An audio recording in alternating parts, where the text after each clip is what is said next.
Hello everybody, this is Dan here with another episode of Friday Fronts, where we introduce you to a new book on the new book cart with a cool cover and why we think it sounds good. And I will be up first this week with Impossible Causes by Julie Mayhew. And I picked this cover because I think it's great and it looks gloomy and I like things that are gloomy. So, for 7 months of the year, the remote island of Lark is fog-bound, cut off completely from the mainland. 3 strangers arrive before the mist falls. Ben Haley, a charismatic teacher looking to make his mark, teenager Viola Kendrick, and her mother, both seeking a place to hide from unspeakable tragedy. As the winter fog sets in, the presence of the newcomers looms large in the tight-knit community. They watch as their women fall under the teacher's spell, and they watch as their daughters draw the mysterious Viola into their circle. The girls begin to meet figuratively at night, dancing further and further away from the religious traditions that have held Lark together for generations. But when a body is found one morning at the girls' meeting place, high up among the sacred stones of Lark, faith turns instantly into suspicion and fear. You'll have to read it to find out what happens, though. Sam's up next. Ooh. Wow, that sounds truly disturbing. All right. I picked The Oxford Project, which is photographs by David Feldstein and text by Stephen Bloom. What initially made me notice this one was what do you call that? Where when you tilt it back and forth, you see the different photos. Anyway, that's pretty cool.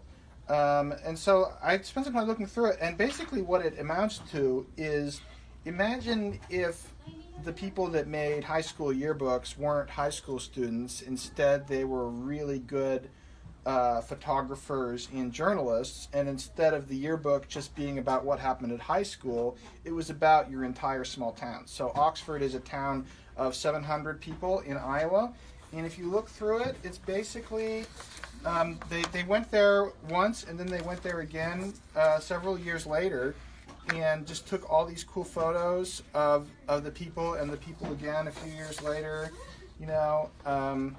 and it just really, if you grew up in a small town or live in a small town or have spent any time in them, I think you can find a lot to identify with in this book. It's just, I think you could sit down and read it straight through, or you could just flip through it and look at what appeals to you. So, Sharon's up next. Hi, this is Sharon with a YA novel you might enjoy. It's called The Princess Plot. The cover interested me because usually when you see a title with the word princess and a pink cover, you also see a lovely dress and beautiful hair. Maybe a Prince Charming also, but in this case, you see a skull. So that kind of got me interested. Here's a little bit about the book. Jenna just won the starring role in a movie about a princess. Sweet. In the wink of an eye, she's whisked off to a remote, romantic kingdom where the story takes place. But something's amiss. Instead of being on a shoot, suddenly she's being shot at. Like a play of words.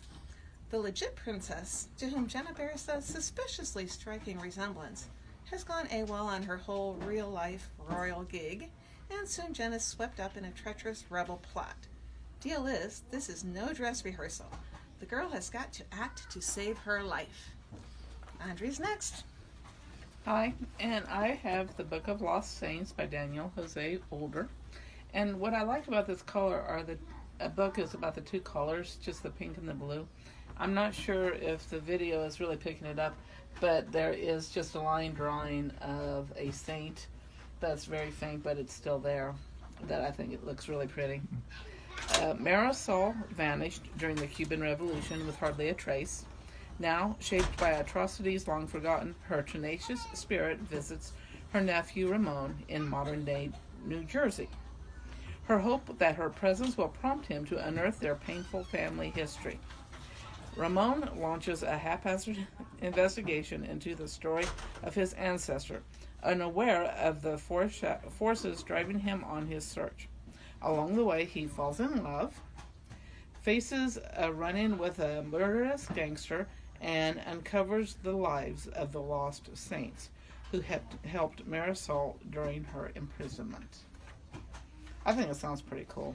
Oh, and one thing I happen to have on my desk, this novel, Infomocracy, which is by his sister. So it's a talented family. I just thought that was a funny coincidence. So, have fun. Bye.